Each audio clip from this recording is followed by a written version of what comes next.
जब से मेरी ये चौथी शादी मार्केट में गई है ना, तो ज्यादातर लोग तो मुबारकबाद दे रहे हैं, लेकिन कुछ एक नेगेटिविटी का भी एक बड़ा बाजार गर्म हो गया है।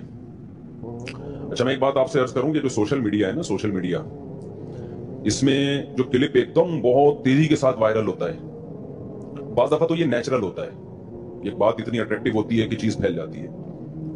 बाज दफा इसके पीछे इस्लाम दुश्मन कुव्वतें होती हैं जो बाकायदा सोशल मीडिया पे मेहनत कर रही हैं कि आप एक बात करते हैं और आपकी बात वो बहुत बड़ी दुनिया तक फैला दी जाती है। वो नेचुरल नहीं होता। वो सोशल मीडिया तो एक वॉर है।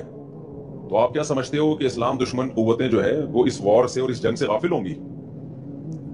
तो ये जो बाज लोगों का ख्याल है ना, हम बात करते हैं हमारे क्लिप हजारों तक जाता है और फला बात करते हैं तो उसके क्लिप सैकड़ों तक भी नहीं जाता। तो इन चीजों से मुतासिर नहीं होना चाहिए। सोशल मीडिया पे कुछ लोग बैठे हुए हैं प्रॉपर वे में काम करने के लिए, कि कोई भी लोग जो तखरीबकारी का काम कर रहे हैं रियासत के खिलाफ, स्टेट के खिलाफ, मजहब के खिलाफ, या वो लेबल तो लगा रहे हैं मजहब की खिदमत का, लेकिन इस्लाम दुश्मन कुव्वतों को पता है कि नतीजे में मजहब का बेड़ा गर्क होगा। यानी लेबल तो ये लगा रहे हैं कि हम मजहब की खिदमत कर रहे हैं, लेकिन रिजल्ट क्या आएगा उसका? मजहब का बेड़ा गर्क होगा।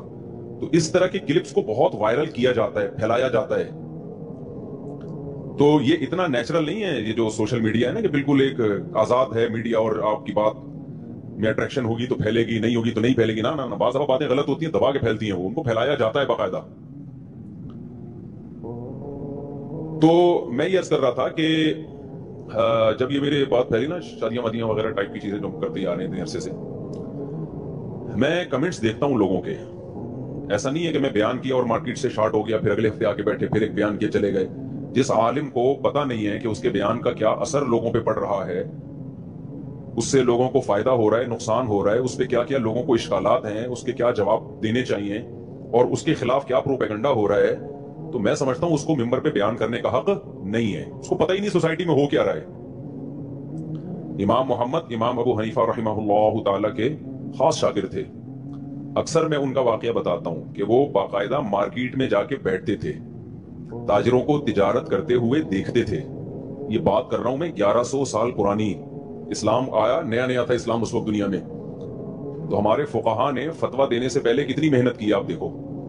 वो ताजरों को जाते बाजार में देखते कैसे बिजनेस हो रहा है, उसके बाद उन्होंने किताबुल बै लिखी है, खरीदो फरोख्त के शरई अहकाम, ताकि कोई ऐसी बात ना ले आए जो मार्केट में चल ही ना सके। बाज दफा बंद कमरे के फतवे और होते हैं, जब आप सोसाइटी में जाते हो तो पता चलता है कि ये तो एक्सेप्टेबल है ही नहीं। समझते हो कि नहीं समझते हो?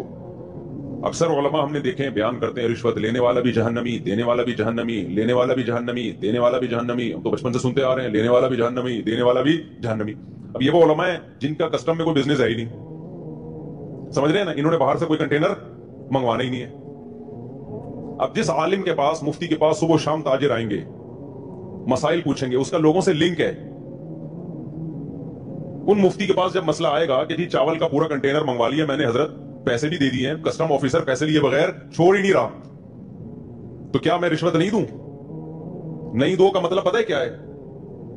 नहीं दो का मतलब यह है कि फिर आप चावलों का बिजनेस बोलो छोड़ दें आप।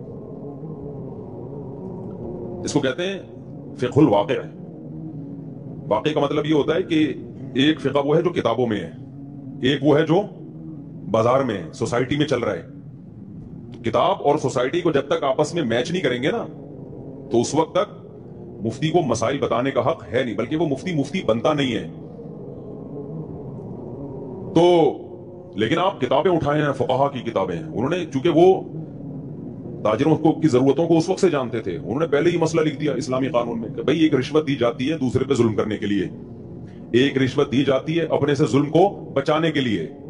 लेना हर सूरत में हराम है, रिश्वत देना उस सूरत में हराम है जब आप दे रहे हो जुल्म करने के लिए। यहां जो अपना कंटेनर कोई छुड़ा रहा है जुल्म करने के लिए नहीं, बल्कि जुल्म से बचने के लिए, कि हर एक को हक है तिजारत का, आप उसमें रुकावट क्यों डाल रहे हो भाई? समझते हो कि नहीं समझते हो? ऐसे बहुत सारे हकाम हैं। तो मैं सोसाइटी में इन रहने के लिए ना देखता हूं कमेंट्स लोगों के, क्या किधर को जा रहे हैं। स्कॉलर्स को भी सुनता हूं, मैं इतना गाफिल नहीं हूं, स्कॉलर्स को भी मैं सुन रहा होता हूं, स्कॉलर्स क्या बातें कर रहे हैं, किधर को कौम को लेके जा रहे हैं, और उससे लोगों पे क्या सही असर पड़ रहा है और क्या गलत असर पड़ रहा है। ये बात किस तरह थी, उसको ये किस तरह से बंदा बयान कर रहा है, इस तरह है नहीं जिस तरह बयान की जा रही है।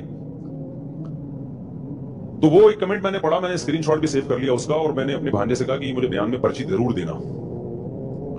मैंने कहा ये किसी ने इश्काल तो कर लिया, इसमें हिम्मत थी इसने कर लिया, लेकिन ये लोगों के दिलों की एक आवाज है जो सबके दिल में है मगर करते नहीं है। समझते हो कि नहीं समझते? तो एक लिबरल साहब ने कोई इश्काल किया हुआ था कि इस्लाम ने या जितने भी मज़ाहिब हैं उन्होंने जितने भी अहकामात हमें दिए हैं ना वो इत्तदाल पर मबनी नहीं है। उन्होंने तो इंग्लिश में इश्काल किया था, मैं उसका आपको उर्दू में मफहूम बयान कर रहा हूं मैं उसका। इस्लाम ने जितने भी अहकाम दिए हैं ना किस पर मबनी है? बेइत्तदाली पर। आगे उसकी कुछ मिसालें हैं कि मिसाल के तौर पर कोई जो पुराने सड़े हुए जिनके बीसियों दफा हम जवाब दे चुके हैं कि ये देखो इस्लाम ने ये हुक्म दे दिया, उधर एक तरफ इतनी एक्सट्रीम पे ले गया। मिसाल के तौर पर ये मर्द और औरत का ही देख लो मामला, ज्यादातर तो इसी पे आवाज उठाई जाती है ना, ज्यादातर आवाज किस पे उठाई जाती है कि औरत के हुकूक नहीं है। और एक खातून ने लिखा कि एक तरफ इस्लाम मर्द को मुकम्मल इख्तियार देता है जब चाहे बीवी को छोड़ दे, जबान से बोल के, जब चाहे बीवी को 2 मिनट के अंदर छोड़ दे, जबान से बोल दे, बस रिश्ता क्या हो गया, खत्म। उसको यह भी इजाजत देता है जितनी चाहे शादियां करे, 4 शादियां करे वो। और दूसरी तरफ ना सिर्फ ये कि औरत को 4 शादियों की इजाजत नहीं देता, तलाक का इख्तियार नहीं देता, अब कोर्ट से खुला का भी इख्तियार नहीं है। हमारे बयान तो अब जा रहे हैं ना, ये कोर्ट वाला खुला मोतबर नहीं है। तो सारी सहूलतें किसको मिल रही हैं? मर्द को मिल रही हैं। सारे फायदे आदमी, औरत का तो कुछ है ही नहीं इसमें। दोबारा मैं रिपीट कर लेता हूं ताकि इश्काल आपके दिमाग में, खोपड़ी में अच्छी तरह से बैठ जाए। ये जब चाहे तलाक दे दे, कोई पूछने वाला नहीं। कोई सजा है इस्लाम में तलाक पे कि आपने बीवी को छोड़ा तो 6 महीने की जेल? इकट्ठी 3 तलाकें देना तो गलत है, उस पर तो सजा हो सकती है, लेकिन नफ्से तलाक पर तो कोई सजा नहीं है ना कि भाई अगर वक्फे से दे दिया आपने तो कोई सजा थोड़ी है। मलामत की जाएगी क्या काम करे, लेकिन इस्लाम में कोई है कि 100 कोड़े मारो इसके? मैं बोलता क्यों? या इकट्ठी भी 3 दे दी तो कहीं हदीस में आता है कि इसके कोड़े मारो, फिर नबी ने गुस्से का इजहार किया, और तो कुछ भी नहीं है। दूसरी तरफ इसको ये इख्तियार दिए कि शादियां भी कितनी करे, 4 करे। औरत को बाउंड कर दिया, कितनी करेगी? 1 से ज्यादा नहीं कर सकती। तीसरा, एक हक बनता था कि चलो भाई इससे जान छुड़ानी हो तो अदालत से, कोर्ट से खुला ले लो। मर्द जब छोड़ेगा तो कोर्ट नहीं, जबान से बोल दे, खत्म। औरत को जब आजादी चाहिए तो अदालत जाएगी। और अब हमारे बयान से लोग कह रहे हैं, मैं तो इसी पे बयान करता हूं, ये जो अदालती खुला है ये शरीयत पे मोतबर नहीं है। और शुक्र करो तुम पाकिस्तान में पैदा हो गए तो हम मसला बयान कर रहे हैं कि ये अदालत का खुला मोतबर नहीं है। किसी और कंट्री में होते ना, गवर्नमेंट कहती मोतबर है, हम कहते हैं मोतबर है, ठीक है ना। इस्लाम थोड़ी बयान कर सकते हैं। किसी और कंट्री में जो कंट्री का लॉ है, कोई मौलवी मिंबर पे बैठ के बोल तो दे कि ये शरीयत के खिलाफ है, इस्लामिक